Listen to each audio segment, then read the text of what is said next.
The Clippers did enough to force Game 7, but not enough to win Game 7 at Staples Center. The Jazz end their season. With Brad Turner, Bill Plaschke, and Dan Wojcicki, I'm Lindsay Theory for the Los Angeles Times. Bill, the time has come for the Clippers. What do you think? Is it time to blow this thing up? Break them up, Lindsay. This is not just a one-game failure. It's a 6-year failure. Tonight was the epitome of what they've gone through for 6 years. I walked with Steve Ballmer to his car in the tunnel, the owner, and I said to him, break them up. You got to break them up. He had no comment. I kept saying, break them up. So I've done my part. I have done my part. I've relayed my feelings, and I believe the feelings of a lot of fans here. Something's got to change. This didn't work. You can't win Game 7 at home. Only the third time in the last 15 Game 7s where a road team has won the game, and the Clippers should have clearly won this game. Didn't. Break them up. Bill, I have to ask, what was Steve Ballmer's mood? Because he's a very emotional man on the sideline. He was very quiet, very polite, very quiet, just didn't want to talk. BT, a little bit of an not a little bit, it is completely unfathomable after a 14-2 start and then forcing a Game 6, winning on the road to come back and play the way the Clippers did. It was crazy to watch. I'm still stunned by Bill Plaschke chasing down the owner like that. We were walking together. I'm glad together. No chasing happened. We were walking together side by side. Holding hands. No, just kidding. I'm glad my name is Brad and not, Mr. Ballmer there.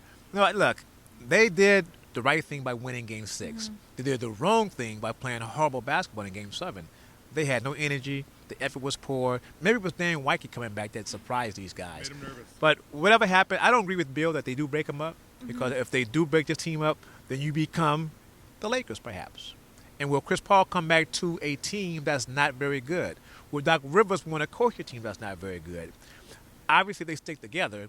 They're on a hamster wheel. They're going to run around in circles. They may be passed by the Utah Jazz. Actually, they have been passed by them already. Who's next going to pass by these Clippers? But do they want to drop to the level of being a Laker team that hasn't won more than 25 games since you were a little kid, Bill? Or do you want to be a team that maybe tries it again? I think you try it again, and if it doesn't work, you can make trades during the season to improve your team. Dan, you come back to the Clippers here after taking a little hiatus now with us covering the Chargers. What did you see from this Clippers team after years covering them? I mean, a disappointing finish. If this was it for them, I kind of agree with Bill. It was sort of a fitting way for this to happen with their best player or one of their best players not on the court because of an injury, with, their stars not really showing up in the biggest moments. These are things that have kind of haunted them throughout their playoff runs. It always seems like every year it's been something, whether it's Donald Sterling, whether it's breaking hands, whether it's always, there's a drama. And that's what Chris Paul after Game 6, when he said, it wouldn't be us if it's not dramatic. He's right. That's them. That being said, when talking to guys in the locker room, you hear J.J. Redick say, I'd like to maybe see what it would look like if we were healthy, but I don't know. That feels like excuses to me at this point. Bill, what if this entire team comes back, the exact same team? Well, it's not going to come back. J.J. Redick's gone. I think we all agree on that. He's not coming back. I think they're going to try to bring Blake and CP3 back, and I think maybe they trade DeAndre. But if those three come back, I don't know they don't communicate on the floor in the fourth quarter. They don't work well together under pressure.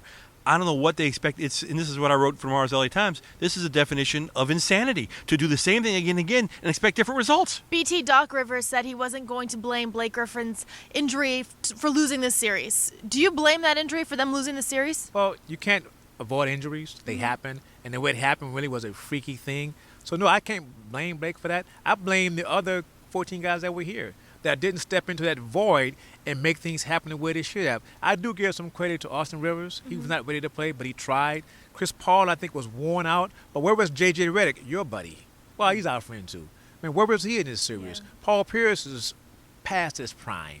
Where was Doc Rivers really maneuvering, pushing the right buttons? Because the coach from the other team, Quinn Snyder, did a great job. So he really, in many ways, when you win, you outcoached the other team. Yeah, and I think he was the best guy out there. Don't forget, they lost Blake Griffin. These guys lost Rudy Gobert. He wasn't here for Game 1, and he basically wasn't here for Game 7. He wasn't in Game 7 either. He wasn't in Game 7 either. So they didn't have him they didn't have him for 2 games, and they figured it out.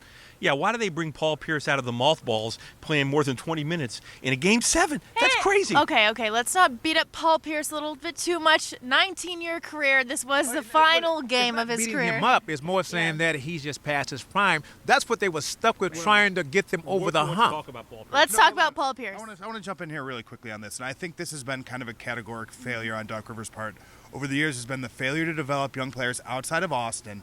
So when guys do go down, imagine a scenario where this season where Bryce Johnson doesn't hurt his back or Diamond Stone has been playing since November. So now when Blake Griffin goes out, you have your first-round pick and you have your second-round pick are guys ready to step in and make contributions. They just don't have that because those guys have never played. They've always had teams with more experienced guys ahead of them on the depth chart, and those young players have never been molded. We've seen this in a lot of ways. Joe Ingles is a fascinating guy in this series because he was a Clipper. He could have been their small forward. But BT, I'm not sure he would have been the player he is now because I don't know that he would have played. All right, we're entering podcast territory at this point, so we're just going to go around here and say blow it up this summer or keep them together. Dan? Keep them together. Break it up. I'm going to say break it up. Together. Who breaks the tie here?